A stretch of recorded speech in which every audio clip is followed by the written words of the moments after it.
তো কেউ নেওয়ারও নাই, ওটাও দেখতাছি এখন তোমারে কি বিক্রি ফিরে দেখি কত দিবা, এটা করলে আসলে সঞ্চয় করছে, ঠিক কিনা? এই মানসিকতা যারা না থাকে, ইনফাকের আরেকটি শব্দ হলো এমন ভাবে খরচ করা যাতে হৃদয়ের ভিতরে সঞ্চয় করার মানসিকতা না জন্মে। 2, ভরণ পোষণ বা খুরপুষের অর্থের তাৎপর্য হলো দাতা যার জন্য দান বা খরচ করবে তার প্রয়োজন পূরণ করার মতো অর্থ অবশ্যই ব্যয় করবে। আপনি যে দাতা, আপনি যার জন্য ব্যয় করতেছেন, যাকে দিচ্ছেন, যাতে তার অভাবটা পূরণ হয়, এই অভাবটা পূরণ করার মতো করে ব্যয় করবেন। কেউ খিদে লাগছে, আপনার কাছে চাবার আছে, এমন মানুষ ওই রকম ভিক্ষুক না, যে নিয়মিত ভিক্ষুক, এইরকম ভিক্ষুক ছাড়াও আপনার কাছে অনেক সময় আছে, বাবা আজকে তো খুব অভাবে পড়ছি, চাউল কিনা লাগে, টিহাও নাই, কামলাও দুয়ের বাই নেই, কি করা যায়, আমার একটু হাওলা দেন। আপনি হন 10 টাকা দিয়ে বিদায় করলেন, ওটা কি চলবো না? তখন বলতে হবে তো চাল কিনা কত লাগবে, এত লাগবে, ধরে যে 200 টাকা নিয়ে যান, এটা নিয়ে বাজার খরচ করা। মানে দান করার ক্ষেত্রে চিন্তা করতে হবে এইভাবে, যাতে তার প্রয়োজনটা পূরণ হয়। এখন ইনফাক ফি সাবিলিল্লাহর অর্থ, এখন ইনফাকের কথা বললাম, ইনফাক ফি সাবিলিল্লাহর অর্থ, ইনফাকের অর্থ এবং ফি সাবিলিল্লাহর অর্থ একত্রে মিলালে ইনফাক ফি সাবিলিল্লাহর অর্থ দ্বারা জিহাদ ফি সাবিলিল্লাহ বা আল্লাহর দ্বীন প্রতিষ্ঠার সংগ্রামের প্রয়োজন পূরণ, এর উপায় উপকরণ জোগাড় ও এই মহান কাজটি পরিচালনার জন্য সর্বাত্মক সহযোগিতা ও পৃষ্ঠপোষকতা করার জন্য অর্থ সম্পদ খরচ করা।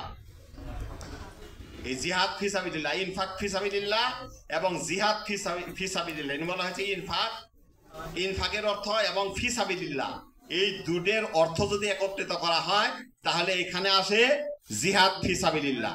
এখন এই জিহাদ ফি সাবিলিল্লাহর কাজে আমাদেরকে এই পরিমাণ দান করতে হবে, এই পরিমাণ ব্যয় করতে হবে, যাতে ওই জিহাদ ফি সাবিলিল্লাহর জন্য যা প্রয়োজন সেটা পূরণ হয়। জিহাদ ফি সাবিলিল্লাহর জন্য কি প্রয়োজন? এই প্রাথমিক পর্যায়ে ধরি, এই ঝিনাইগাতিতে সংগঠন পরিচালনা করার জন্য 9টা ইউনিয়নে দৌড়াদৌড়ি করার জন্য, যে মানুষগুলো দৌড়ায় তাদের কারো অর্থনৈতিক অবস্থা ভালো নয়, ব্যক্তিগতভাবে মোটরসাইকেল কিনতে পারে না, আমরা সকল কর্মী মিলে সিদ্ধান্ত নিলাম আমরা 2টা মোটরসাইকেল কিনে দিব, আমাদের দায়িত্বশীলরা সারাদিন এটা দিয়ে দৌড় পারবে। এটা হলো প্রয়োজন পূরণ। এই চিন্তা কি আমরা কখনো কোনোদিন করছি? না, করি নাই। এই জিহাদ ফি সাবিলিল্লাহর জন্য যে দান, এই দানের অর্থ হলো ইনফাক ফি সাবিলিল্লাহ, দানের অর্থটাই হলো জিহাদ ফি সাবিলিল্লাহর জন্য যা প্রয়োজন, যখন যা প্রয়োজন। আজকে এখন প্রয়োজন, আপনার কাছে আবেদন জানানো হলো আমরা একটা হুন্ডা কেনা খুব প্রয়োজন, আপনি যা পারেন দান করেন। আপনি 1 মণ 2 মণ 2 মণ 3 মণ ধান 5 মণ ধান বেশি আপনি টাকা দিয়ে দিবেন, আপনার কোষরে টাকা আছে সেখান থেকে দিয়ে দিবেন। এইভাবে মিলিয়ে আপনারা 20 জন মিলে সিদ্ধান্ত নেবেন, 20 জন যাও 10,000 টাকা করে দিলাম, তোরা 2টা মোটরসাইকেল কিনে নিও, না হলে 5,000 করে টাকা দিলাম, 30 জন মানুষ যে আমরা মোটরসাইকেল কিনে নেও, তাও জিহাদ ফি সাবিলিল্লাহর কাজ এখানে হোক। এইটি হলো ইনফাক ফি সাবিলিল্লাহর জন্য দান। আদান দাওয়াত দেন একজন আমাদের ঘরের মধ্যেই, আদান তো আরো চলতেই থাকবে, নাকি অসুবিধা আছে? আছেন জি ইনশাআল্লাহ। আচ্ছা, ইনফাকে এইখানে আরেকটা বিষয়, এই যে জিহাদ ফি সাবিলিল্লাহ দান করবেন, এইখানে একটা জিনিস মনের ভিতরে আনা যাবে না, যে আপনি চাঁদা দিচ্ছেন। চাঁদার মনোভাব নিয়ে অর্থ দান করার মাধ্যমে এর হক আদায় হতে পারে না। চাঁদা দেওয়ার মনোভাব নিয়ে যদি দান করেন তাহলে ইনফাক ফি সাবিলিল্লাহর যে দান, সেই দান এদের হক আদায় হবে না। তাই ইসলামী আন্দোলনের অর্থনৈতিক সহযোগিতার ব্যাপারে চাঁদার পরিভাষা ব্যবহার না করে ইয়ানত, এই আরবি শব্দটি ব্যবহার করা হয়েছে, যার অর্থ হলো সহযোগিতা দান। আমরা যে ইয়ানত দেই, এটা আমরা মূলত সহযোগিতা করি, এটা আমরা সংগঠনে চাঁদা দেয় না। আর সহযোগিতা মানেটা হলো সহযোগিতার কোনো লিমিটেশন নাই, সহযোগিতা যখন যা প্রয়োজন, যতটুকু প্রয়োজন সেইভাবে ততটুকুই করব আমরা। এই জন্য আমরা এখানে ইয়ানত শব্দটা ব্যবহার করি। ইনফাকের তাৎপর্য কি? এই ইনফাকটা কেন করতে হবে? আল্লাহর দ্বীন প্রতিষ্ঠা যাতে আমাদেরকে মাল সম্পদ খরচ করতে হবে কেন?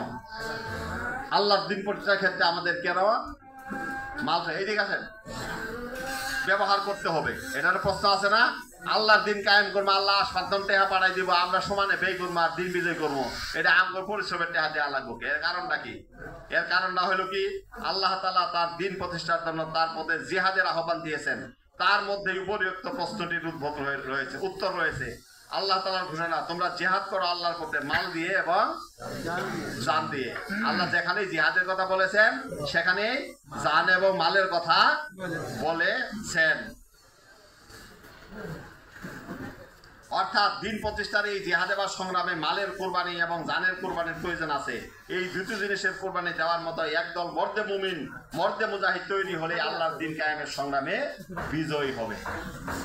এই যে আল্লাহর পথে এই দান, আল্লাহর পথে এই দান করার ক্ষেত্রে আমরা যত বেশি দান করতে পারবো, এইরকম একদল মর্দে মুজাহিদ, এই ঝিনাইগাতি সমস্ত মানুষ লাগবে না, এই একদল মর্দে মুজাহিদ যদি এইরকম তৈরি হয়, আমার জীবনের যা কিছু আছে আমি আল্লাহর দিন বিজয়ী করার জন্য সর্বশান্ত হওয়ার জন্য প্রস্তুত আছি। আমি এইভাবে দান করতে, আপনার কাছে একদিনে চাই নাই যে বাসাটা আছে আজকে বিক্রি করে সব টাকা দেন।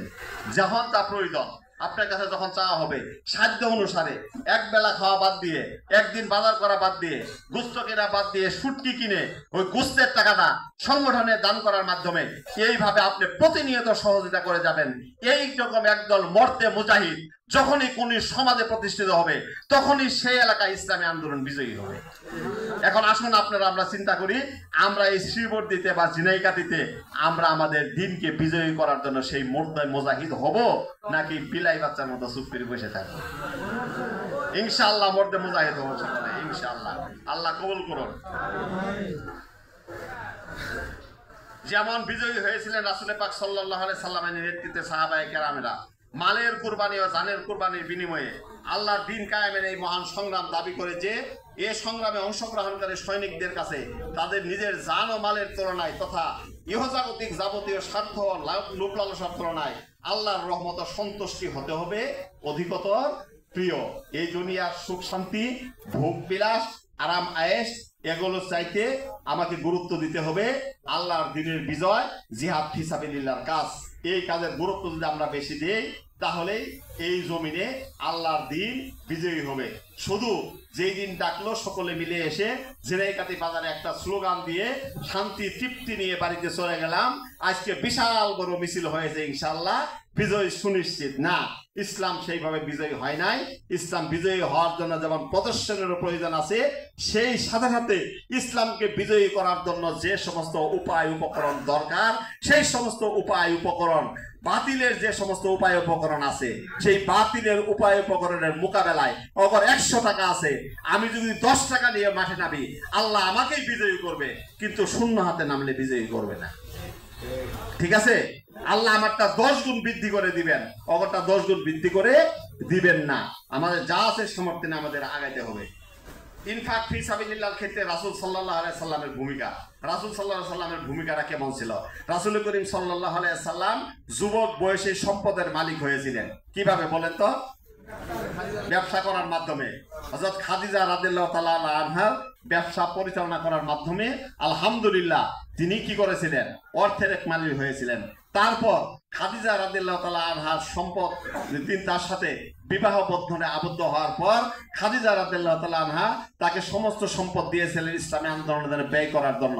রাসূল করিম সাল্লাল্লাহু আলাইহি সাল্লাম খাদিজা রাদিয়াল্লাহু তাআলা আনহার যে সম্পদ ছিল, সেই সম্পদের পরিমাণ কেমন ছিল? আরবের সবচেয়ে ধনী ব্যক্তিগুলোর মধ্যে হযরত খাদিজা রাদিয়াল্লাহু তাআলা আনহা একজন। কি বলেন? আমগর দেশে সালমান এফ রহমান, তারপরে হলো কি আরেকটা বলেন পলাইছে যে ইয়াস আলম। এইরকম সম্পদশালী যারা আছে, সেই রকম সম্পদশালী 10 জন মানুষের নাম যদি বলেন, তৎকালীন সময়ে বিবি খাদিজা রাদিয়াল্লাহু তাআলা আনহা সেই রকম একজন সম্পদশালী মানুষ ছিলেন। এই সম্পদ তিনি রাসূল করিম সাল্লাল্লাহু আলাইহি সাল্লামের সাথে বিবাহ বন্ধনে আবদ্ধ হওয়ার কারণে তাকে দিয়েছিলেন। আপনি যে দিনকে বিজয়ী করতে চান, এই দিনের পথে আপনি সেই সম্পদ ব্যয় করেন। ওই সম্পদ কি ছিল? শেষ পর্যন্ত তাকে উপবাসক থাকতে হয়েছে। কি বলেন? এইভাবে সম্পদ ব্যয় করার কারণে ইসলাম বিজয়ী হয়েছে। আমাদের মতো সুন্দর কাপড় চোপড়, সংসারের সমস্ত ঝোট ঝামেলা মিটাইয়ে সংগঠনের দানের কথা যখন আসবে, পকেট থেকে এমন 5টা টাকা, 10টা টাকা, 20টা টাকা, 50টা টাকা বের করে দিলাম, আমি টেরই পেলাম না আমার সম্পদ যে আমি দান করলাম, টেরই পেলাম না। এইরকম দানের মাধ্যমে ইসলাম বিজয়ী হবে, এটা কখনো হয় নাই।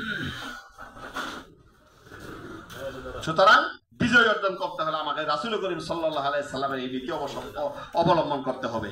এখন এইরকম শুধু রাসূল করিম সাল্লাল্লাহু আলাইহি সাল্লাম করেছেন, বিবি খাদিজা 1 নম্বরে আছে, তার নাম বিবি খাদিজা রাদিয়াল্লাহু তাআলা আনহা এই কাজ করেছিলেন। ঠিক আছে, এর কথা তার বলা দরকার নাই। এরপরে আছে হযরত আবু বকর রাদিয়াল্লাহু তাআলা আনহু। হযরত আবু বকর রাদিয়াল্লাহু তাআলা আনহু মক্কাতে যখন ছিলেন, তাহার তখন সম্পদের পরিমাণ ছিল 40,000 দিরহাম। 40,000 দিরহাম মানে আমাদের দেশের না, ভারতের মুকেশ আম্বানির মতো বড়াই। কি বলেন? 40,000 দিরহাম, অনেক অনেক বেশি সম্পদ তার ছিলেন। এই সম্পদ তিনি কি করলেন? সমস্ত কিন্তু ইসলামের কাজে ব্যয় করে দিলেন। কিভাবে? একজন গোলাম ইসলাম গ্রহণ করেছে, তাকে তার মালিক জুলুম নির্যাতন করতেছে, সেইখানে যায় তিনি বলছেন তোমার গোলামকে আমি কিনে নিব। তখন ওই মালিকও মনে করছে এই গোলাম তো আমার কথাই শুনে না, বিক্রি করে দিই। সে ডাবল দাম, 3 ডবল 4 ডবল দাম চাইছে। আবু বকর রাদিয়াল্লাহু তাআলা আনহু ইসলামের খাতিরে, মুসলমানের মহব্বতের খাতিরে, দ্বীনের খাতিরে 4 ডবল টাকা দিয়ে তাকে ক্রয় করে মুক্ত করে দিয়েছেন। সুবহানাল্লাহ। এইভাবে তারা ইসলামের জন্য কি করেছেন? ত্যাগ স্বীকার করেছেন, অর্থ ব্যয় করেছেন, যার কারণে ইসলাম বিজয়ী হয়েছে। ইসলাম শুধু স্লোগানের মাধ্যমে, তরোয়ালের মাধ্যমে, ইসলাম শুধু কিছু মানুষ সমবেত হয়ে একসঙ্গে সিদ্ধান্ত নেওয়ার মাধ্যমে হয় নাই। অনেক ত্যাগ, অনেক রক্ত, অনেক জীবন এইখানে বিলীন হয়ে যাওয়ার পরে ইসলাম বিজয়ী হয়েছে। আজকেও যদি আমরা ইসলাম বিজয় চাই, তাহলে এইভাবেই হতে হবে। আগামী দিনেও যদি ইসলামকে বিজয় অর্জন করাতে চাই, ঠিক সেইভাবেই হতে হবে। এইভাবে হযরত উমর ইবনুল খাত্তাব রাদিয়াল্লাহু তাআলা আনহু, আর 5 মিনিটে শেষ করব। হযরত উমর ইবনুল খাত্তাব রাদিয়াল্লাহু তাআলা আনহু তিনি কিভাবে ব্যয় করেছেন? তিনি অর্থ সম্পদ ব্যয় করেছেন, এগুলো একটু পরে নেবেন। আব্দুর রহমান ইবনে আউফ, হযরত উসমান রাদিয়াল্লাহু তাআলা আনহু, হযরত উসমান রাদিয়াল্লাহু তাআলা আনহু কিরকম সম্পদ ব্যয় করেছেন? যখন যা প্রয়োজন, মদিনায় যাওয়ার পর এক ইহুদির কুয়া ক্রয় করে মুসলমানদের জন্য ওয়াকফ করে দিয়েছেন না? তাবুক যুদ্ধের সময় রাসূল করিম সাল্লাল্লাহু আলাইহি সাল্লামের যে সেনাবাহিনী ছিল, সেই সেনাবাহিনীর 1/3 1 ভাগের সমস্ত খরচ হযরত উসমান রাদিয়াল্লাহু তাআলা দিয়েছিলেন। তারপরে হযরত আব্দুর রহমান ইবনে আউফ, তিনি মদিনায় গিয়ে ব্যবসা বাণিজ্য করার মাধ্যমে বিশাল সম্পদশালীর অধিকারী হয়েছিলেন। তিনি সেই সময়ে আল্লাহ রাসূলকে তাবুক যুদ্ধের সময় 8,000 দিরহাম দিয়েছিলেন। এই দেওয়ার কারণে মুনাফিকেরা সমালোচনা করছে, ওই মানুষ দেহানের জন্য টেহা দিছে, নাম করার জন্য টেহা দিছে। আজকে ওই মানুষের অভাব নাই। আজকে আপনি জমি বেশি চাইনি টেহা দেন, অথবা ধান বেশি আইনি আপনি 10,000 টাকা সংগঠনে দান করেন। পিছনে যারা মুনাফিকি আচরণ আছে, তারা খুব মাতবর হওয়ার চায়, সামনে জামাত ইসলামের আমির হওয়ার চায়, নাহলে নেতা হওয়ার চায়, ইউনিয়নের সভাপতি হওয়ার চায়, না নাহলে তো টেহা দান করলো কে? এই সমালোচনা আজকেও হবে। কি বলেন? এটা হতেই থাকবে, কারণ যেখানে ইসলামী আন্দোলন আছে সেইখানে মুনাফিকও আছে। এইরকম কথা বলতে থাকবে, মানুষকে নিরুৎসাহিত করার জন্য চেষ্টা করবে। বর্তমান যুগে ইসলামী আন্দোলনের প্রতিপক্ষ, তাদের প্রস্তুতি। আপনাকে আরেকটা ধারণা থাকতে হবে, বর্তমান যুগে ইসলামী আন্দোলনের প্রতিপক্ষ কারা। এদেরকে আপনাকে চিনতে হবে, এদের শক্তি সম্পর্কে আপনাকে ধারণা নিতে হবে। এরা আপনাকে কিভাবে প্রতিরোধ করতে পারে, সেই প্রতিরোধ করার ক্ষমতা কি, কি কি ভাবে তারা কোন কোন পদ্ধতিতে আপনাকে প্রতিরোধ করতে পারে, সেই বিষয়গুলোকে আপনাকে চিন্তা করতে হবে। সেই চিন্তা করার মাধ্যমে ওটা মোকাবেলা করার জন্য আপনাকে প্রস্তুতি নিতে হবে। আজকে এইখানে দাঁড়িয়ে আমরা যদি বলি আগামী দিনে এইখানে ইসলাম এবং জাহালিয়াতের মধ্যে প্রতিযোগিতা হবে, ভোট যুদ্ধ, অস্ত্র দিয়ে না, ভোট যুদ্ধ। এই ভোট যুদ্ধ ক্ষেত্র হলো প্রতিটা, সবাই দয়া করে একটু শুনেন, এই ভোট যুদ্ধ প্রতিটা ভোট যুদ্ধের ক্ষেত্র হলো একটা সেন্টার, ভোট কেন্দ্র। সেই ভোট কেন্দ্রে আপনি যে ভোট কেন্দ্রের ভোটার, আপনি সেখানে চিন্তা করেন, অ্যানালাইসিস করেন, এই ভোট কেন্দ্রে কে কে ভোট দিবে। ইসলামী আন্দোলনের পক্ষে ভোট দিবে কতজন, ইসলামী আন্দোলনের বিপক্ষে ভোট দিবে কতজন, নিরপেক্ষ মানুষ আছে কতজন, তারপরে এইখানে এটা প্রতিরোধ করার জন্য মানুষ আছে কতজন। যারা প্রতিরোধ করতে চায় তারা কি পদ্ধতিতে প্রতিরোধ করাতে পারে, সেই পদ্ধতি সম্পর্কে আপনি ধারণা নেন, সেই অনুপাতে আপনি পরিকল্পনা নেন।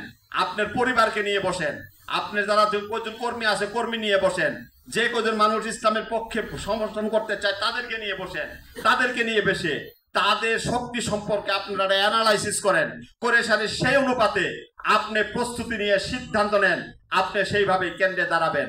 যদি আপনি একজন এইভাবে দাঁড়ান, আল্লাহ রাব্বুল আলামিন বলেছেন তারা 20 জনের সমান হবেন। আপনি এইভাবে যদি কেন্দ্রে ওদের কর্মী সংখ্যা 200 হয় আর আপনারা যদি 20 জন হন, তাহলে এই 20 জনই বিজয়ী অর্জন করবেন ইনশাআল্লাহ। শুধু এই 20 জন হৃদয়ের ভয়কে উপেক্ষা করে শহীদি তামান্না নিয়ে আল্লাহর দ্বীনকে বিজয় করার জন্য এবং পরকালে আপনারা মুক্তি পাওয়ার উদ্দেশ্য নিয়ে জিহাদ ফি সাবিলিল্লাহর কাজ মনে করে ময়দানে দাঁড়িয়ে যাবেন। দুনিয়ার কোন শক্তি আপনাকে সেইখান থেকে ফিরাইয়ে দিতে পারবে না। আজকে নব্য জাহেলিয়াত কিন্তু বলা শুরু করেছে কেন্দ্রে যাওয়ার দিন না, বলা শুরু করেছে কিনা, এই যে কেন্দ্রে যাইতে দিবে না, কখনো সম্ভব নয়। একজন মানুষ যদি সিদ্ধান্ত নেয় আমি এই কেন্দ্রে দাঁড়াইলাম, আমার লাশ হতে হবে, এইখানে একটা ভোটকে সিল মারতে দিব না, কখনোই পারবে না। সুতরাং এই জীবন দেওয়ার জন্য কারা কারা প্রস্তুত আছেন? ইনশাআল্লাহ এই বালের লড়াই বিজয়ের লড়াই। সুতরাং জালেম আমাদের মাথার উপর থেকে চলে গেছে। জালেম যখন মাথার উপর থেকে আল্লাহ রাব্বুল আলামিন সরাই দেয়, জালেম আছে অভিশাপ হিসাবে, জালেম যখন মাথার উপর থেকে আল্লাহ রাব্বুল আলামিন সরাই দেয়, তখন ওই সমাজের উপরে রহমত থাকে। এই রহমত তত্ত্ব যারা আছেন তাদের আল্লাহ রাব্বুল আলামিনের শুকরিয়া আদায় করা উচিত। শুকরিয়া আদায় হবে দুই ভাবে। এক হলো আল্লাহ রাব্বুল আলামিনের বিভিন্ন গুণ কীর্তন ইবাদত বন্দেগীর মাধ্যমে, দ্বিতীয়টা হবে 1 নম্বর শুকরিয়া হবে প্র্যাকটিক্যাল ময়দানে। সুতরাং আজকে এই টিসি থেকে আমরা শিক্ষা গ্রহণ করি দুইটা কথা। একটা হলো জাহেলিয়াত যারা আছে, এই জাহেলিয়াত সম্পর্কে আমাদের একটা পরিষ্কার ধারণা নিতে হবে। এই পরিষ্কার ধারণা নিয়ে তাদের বিরুদ্ধে আমাদেরকে যতটুকু প্রস্তুতি আছে এই প্রস্তুতি নিতে হবে। জিহাদ ফি সাবিলিল্লাহর কাজের জন্য আমাদেরকে প্রচুর পরিমাণে অর্থ ব্যয় করতে হবে। বেশি দিন ব্যয় করতে বলবো না, আপনারা 1 থেকে 1.5 বছর, একেবারে 1 থেকে 1.5 বছর এর মধ্যে ইনশাআল্লাহ নির্বাচন হবে। যদি এর মধ্যে আপনারা হৃদয় ছেড়ে দিয়ে টাকার হিসাব না করে ইসলামী আন্দোলনকে সহযোগিতা করেন, আপনারা যদি আপনাদের ইয়ানতটাকে বৃদ্ধি করেন, আপনারা যে এলাকায় নেশাব তোলেন সেই নেশাবটাকে বৃদ্ধি করেন, আপনাদের যে সহযোগী সদস্য আছে আজকে যে কথা শুনলেন সেই কথাগুলো সহযোগী সদস্যকে বলে তার কাছ থেকেও মিনিমাম 100-200 টাকা করে ইয়ানত নেন। এইভাবে টাকাগুলো আপনারা সঞ্চয় করেন, কারণ সামনে যুদ্ধ। এই যুদ্ধে বিজয় অর্জন করার জন্য প্রচুর প্রচুর প্রচুর পরিমাণের টাকার দরকার। তাদের মোকাবেলা করার জন্য এই টাকাগুলো এখন থেকে আপনারা সংগঠনের মাধ্যমে আপনারা সঞ্চয় করেন। সংগঠন পরিকল্পিতভাবে সমাজের সকল মানুষের কাছে আমরা বিভিন্ন সামাজিক কাজ করব, মানুষের দুয়ারে দুয়ারে যাব, ইসলামের কথা বলবো, লিফলেট করব, পোস্টার করব, এগুলোর মাধ্যমে পায়ে হেঁটে যাব, রিক্সা দিয়ে যাব, গাড়ি দিয়ে যাব, মোটরসাইকেল দিয়ে যাব। এই ঝিনাইগাতির এমন কোন মানুষ থাকবে না যে মানুষের কাছে আল্লাহর পক্ষে, আল্লাহর দ্বীনের পক্ষে আমরা ভোট না চাবো। এবং এমন পরিবেশ হলে সকলের কাছে আল্লাহ জিহাদ ফি সাবিলিল্লাহর জন্য সহযোগিতা চাবো। আমরা এটা পারবো না? ইনশাআল্লাহ আল্লাহ রাব্বুল আলামিন আমরা কে কে এই কাজটা করতে পারবো সবাই একটা হাত তুলে দেখাই। ইয়া রাব্বুল আলামিন, রমজানের রোজার শেষ সময়ে আমরা এসেছি। রমজানের রোজার আমরা যে হাতগুলো তুলেছি, যে কথাগুলো শুনলাম, সেই কথাগুলো আমাদেরকে মনে রেখে আমল করার তৌফিক দান করুন এবং এলাকায় যে সেই কাজগুলো করার তৌফিক দান করুন। সকলে বলে আমিন। এই কথাগুলো বলেই আমি আমার সংক্ষিপ্ত আলোচনা, সংক্ষিপ্ত তো হয় নাই, এই বই আলোচনা পূর্ণাঙ্গ ভাবে হয় নাই, আরো অনেক সময় লাগবে। সুতরাং যতটুকু করলাম আল্লাহ রাব্বুল আলামিন, এখানে যদি ভুল ভ্রান্তি হয়ে থাকে আল্লাহ রাব্বুল আলামিন যেন আমাকে ক্ষমা করে দেন। আল্লাহ যেন আমাদের এই আলোচনাকে দ্বীনের কাজ হিসেবে কবুল করে নেন।